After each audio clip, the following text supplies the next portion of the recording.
یہ اللہ کی رحمتوں کا موسم بہار ہے اور اہل ایمان کے لیے کرم نوازیوں، رحمات، برکات اور انوار کا لوٹ سے میلہ ہے، جس میں گناہگاروں کی بخشش و مغفرت کا ساماں ہوتا ہے اور اللہ ماہ سیام کی ہر شب کو گناہگار جہنم کی آگ سے آزاد فرماتا ہے۔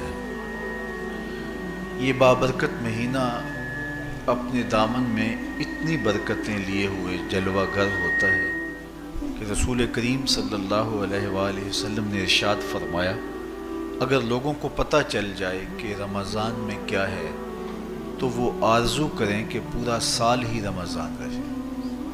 اتنی برکتیں اور اتنی رحمتیں اللہ نے اس مبارک مہینے کے دامن میں ڈال دی۔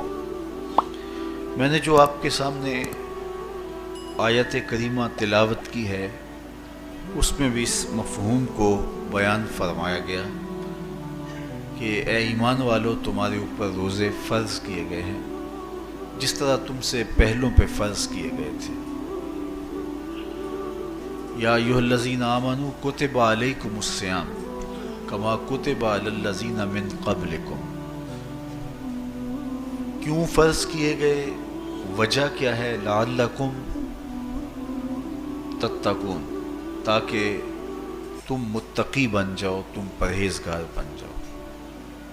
تو روزے کی فرضیت کا نتیجہ تقوی کا حاصل ہونا ہے، اتقاء کی دولت کا نصیب ہونا ہے۔ تو اس آیت کریمہ میں 3 چیزیں بیان کی گئی۔ سب سے پہلی، اے ایمان والو، تمہارے اوپر روزے فرض کیے گئے۔ پھر دوسری بات، جس طرح تمہارے سے پہلوں پہ فرض کیے گئے۔ اور تیسری بات، تاکہ تمہیں تقوی کا نور نصیب ہو، تمہیں اتقاء کی دولت نصیب ہو۔ تو ایک تو روزے کی فرضیت کا حکم دیا گیا، اور دوسرا یہ تسلی دی گئی کہ یہ بھوک اور پیاس کی شدت تمہیں ہی نہیں کاٹنا پڑے گی، تم سے قبل بھی لوگ یہ عبادت کرتے رہے ہیں اور وہ اس مشکل عبادت سے تقوی کو حاصل کرتے رہے ہیں، اور تمہیں بھی ہم اس راستے سے تقوی نصیب کرنا چاہتے ہیں۔ علامہ حقی علیہ رحمہ نے لکھا ہے کہ ملک تحمورث ثالث، یہ حضرت آدم علیہ السلام کی اولاد سے تیسرا بادشاہ گزرا ہے۔ اس کے زمانے میں قحط پڑ گیا تھا، تو اس نے اپنی قوم کو یہ حکم دیا کہ ایک وقت کا کھانا آپ کھا لیں اور ایک وقت کا کھانا بچائیں اور وہ قحط زدہ علاقوں میں بھیجیں۔ تو قوم نے اس حکم کو بسر و چشم قبول کیا اور ایک وقت کا فاقہ کاٹ کے اپنے ان بھائیوں کے لیے وہ کھانا بھیجتے جو قحط میں مبتلا تھے۔ قوم کی یہ ادا اللہ کو پسند آ گئی اور وقت کے نبی پر وحی کی گئی کہ تمہارے اس عمل کو ہم عبادت قرار دیتے ہیں۔ تو حضرت آدم علیہ السلام کے بعد متصل ہی یہ عبادت فرض کی گئی، اور پھر جتنی بھی ملتیں، قومیں اور امتیں آئیں، ان میں روزے کی تحسین کی گئی اور روزے کی تلقین کی گئی۔ پرانی جتنی بھی کتابیں ہیں، اناجیل ہیں، تورات ہے، اس میں روزہ داروں کی تعریف موجود ہے۔ اور حضور علیہ السلام جب اس دنیا پہ تشریف فرما ہوئے تو آقا کریم روزے کی فرضیت سے پہلے بھی روزے رکھتے تھے۔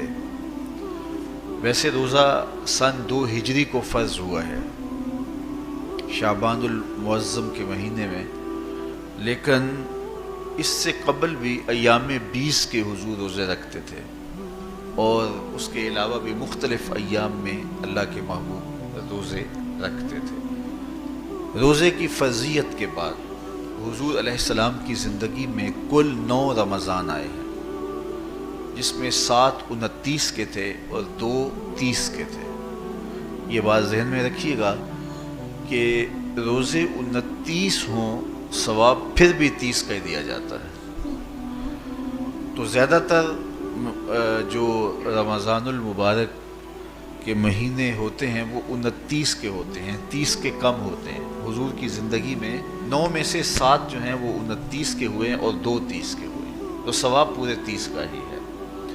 بعض لوگوں کو زیادہ ہی مسئلہ ہوتا ہے، 29 ہو جائیں تو یہ اللہ کا کرم ہے کہ روزہ رکھنا بھی نہیں پڑا اور 30ویں کا ثواب بھی مل گیا، لیکن وہ شور مچا دیتے ہیں کہ یہ روزہ کھا گئے ہیں۔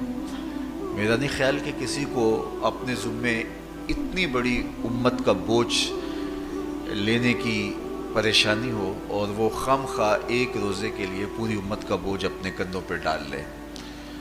تو 29 روزے ہوں یا 30 ہوں، اللہ ثواب پورے 30 کا ہی عطا کرتا ہے۔ روزہ اللہ تعالیٰ جل شانہ کی رضا اور اس کی محبت کے حصول کا ذریعہ ہے، اور اس کا عملی نتیجہ جو اس آیت کریمہ میں بیان کیا گیا وہ تقوی ہے، لعلکم تتقون۔